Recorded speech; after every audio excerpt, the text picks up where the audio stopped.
No, man, I'm good. Beer, Yeah. snacks. We have snacks.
that app sponsors me, but it's just because I use my app.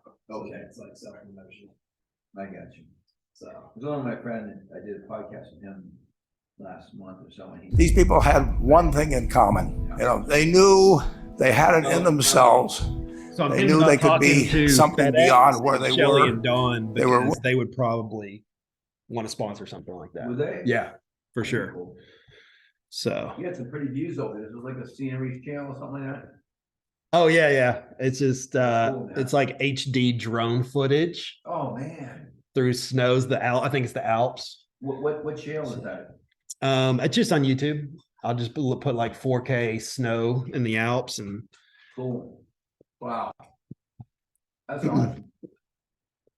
all right. All right. Welcome to Dad Jokes, a parenting podcast.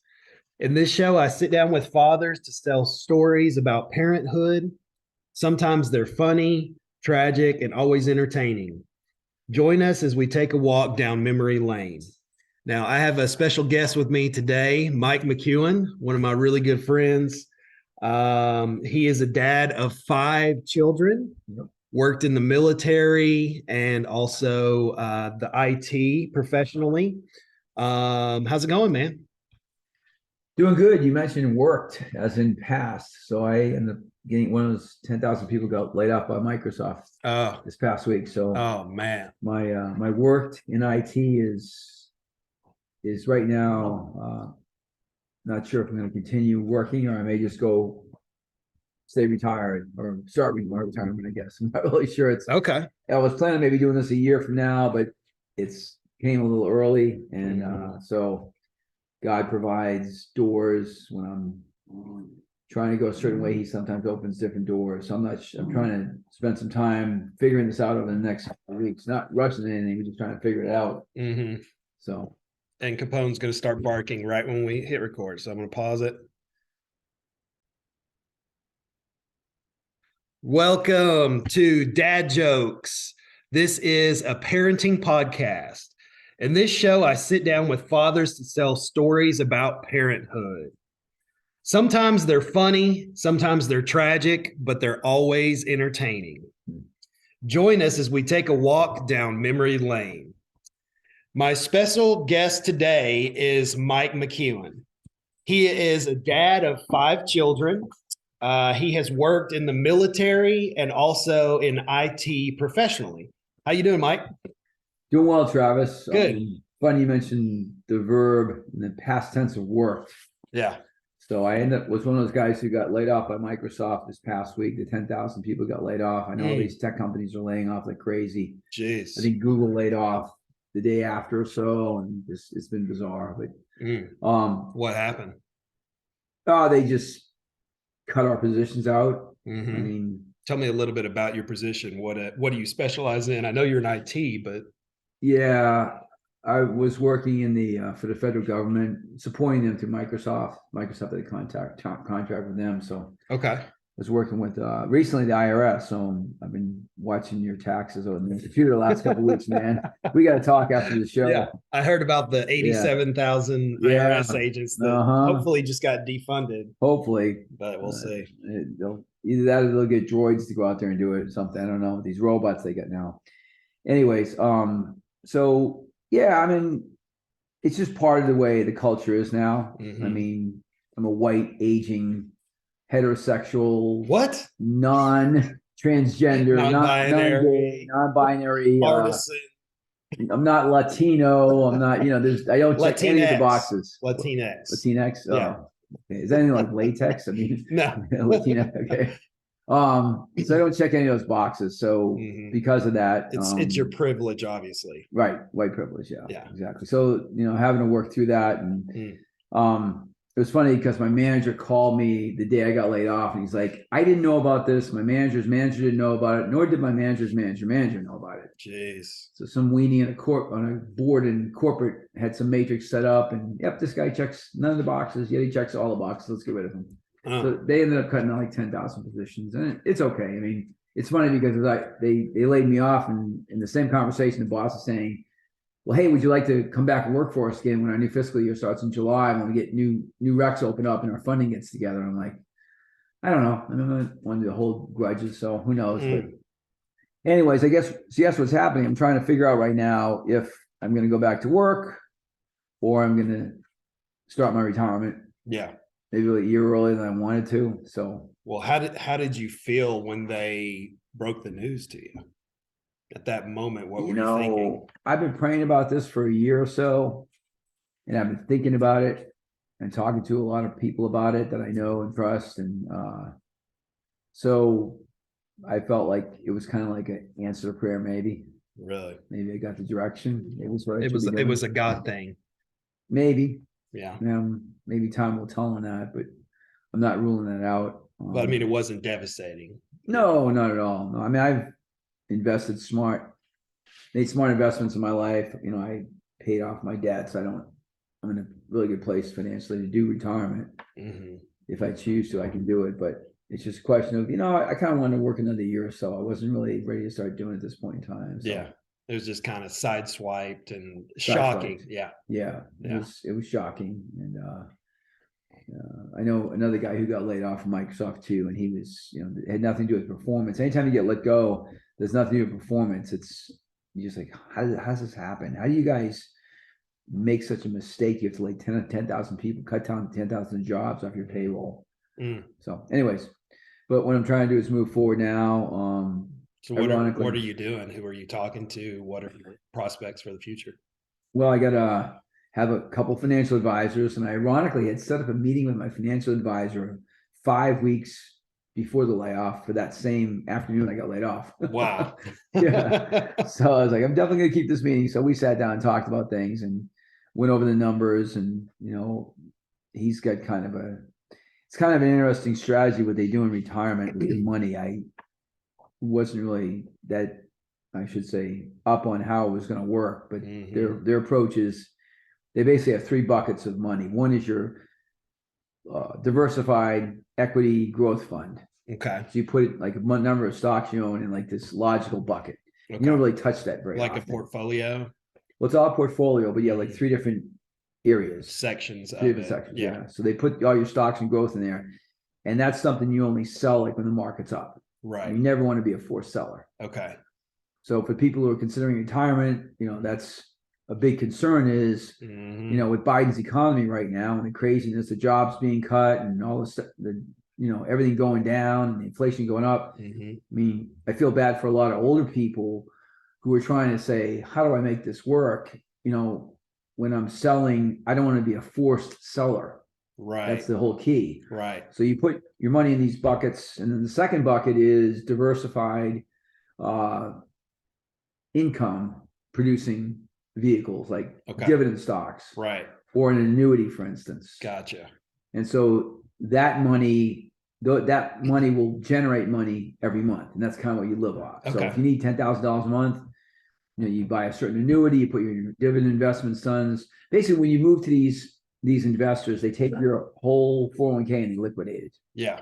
Start from scratch. And since it's 401k IRA, there's no taxes paid. Right. And then they restart rebuilding it up. So okay. And then the third bucket is your freedom fund, as they call it. That's like, you keep maybe $100,000 in there that you can spend whenever you want, do whatever you want to do. So that's where you spend your money from, pay your bills from, your travels. And so the goal is to keep that diversified equity fund, only sell that when the market's up. Right.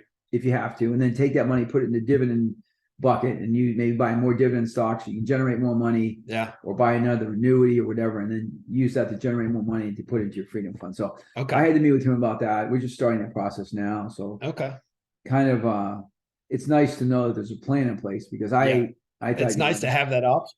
My dad's been trying to retire for over 10 years, and he's still working, doing real estate and running a consulting business because he doesn't have that option that you do. So, well, it's a funny situation. I got into that like years ago. I was working with Microsoft at a corporate, I guess it was like 1996. I went and bought this car at a dealership, and this guy, he invited me to a Bible study.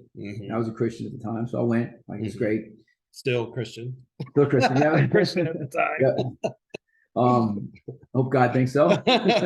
I'll find out maybe a few years.